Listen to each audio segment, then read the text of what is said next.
I would like to dedicate this speech to Aaliyah. She's an 11-year-old child in the great state of Kentucky. She has the same rare illness I have. Unfortunately for that child, she is unable to get the oil she needs. We know with my story that it's important that this oil become legal, folks. My illness, it's rare and incurable. The doctors give you a prescription for medicine that shuts your kidneys down. When they're done with that, they give you a brain shunt surgery that most people don't even survive. And if you do, you have to keep having those surgeries over and over to replace the shunt. I said no to that surgery 3 years ago. I use only cannabis oil. It is absolutely all natural. It keeps my spinal pressure down just as well as the stuff the doctors are giving people that is not working. Very important that we get this federally legalized, folks. Kids are dying. People are dying for this oil. Every day I get messages from people around the country.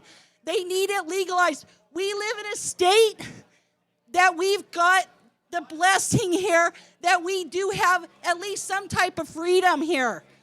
We need to set an example, folks. We're the ones that need to set an example for the other states. I'm going to go ahead and read what I wrote today simply because I have a brain disease, so I don't have really good memory. Plus, I take 2 grams of cannabis oil a day. So here it goes. I'm going to read what I wrote. Hello, I have 3 important words I want to share with you all. We all matter. I would like to say thank you all for showing up to support cannabis. There are so many people who are depending on all of us to be their voices. People ask me, what is it going to take to get federal legalization? And I tell them this. Number 1, eliminate the fear factor by setting a good example. Just what I was talking about. We're blessed to be living in a state that is allowing us to have some freedom where cannabis is concerned. We need to use this freedom to show compassion and grace. So other states will see that the laws in their states are unfair and that people will greatly benefit from medical cannabis. We also need to show others that people who use cannabis are great and very responsible people. Number 2, education. Let me see a show of hands of all the people out here that are using it for stress or pain relief. Okay, it's the stories, you people's stories. It's the average Joe. These are the stories that are going to get the change we need.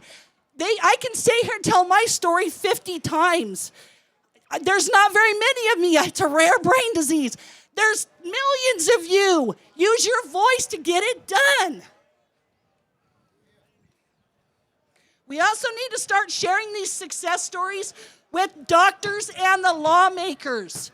They hear stories of, like I said, from me, but they're not hearing it enough from you people. Number 3, start a revolution of kindness. Okay, show unity in your community. Show up to as many of these events as you can. Get involved in changing minds, okay? Let's change some freaking minds here. Number 4, vote for candidates that are going to help our cause, not hurt it. Okay, this starts here in our own communities and our state officials. Number 5, start pressing for cannabis to be federally studied by accredited doctors. We need some damn studies done. For those that don't know my story, like I told you, I do have a rare brain disease, but I'm kicking its ass using cannabis oil. Okay. One more thing, I would just like to quote my human rights. We hold these truths to be self-evident that all men are created equal, that they are endowed by their Creator, because, damn it. Anyway, let's make it legal.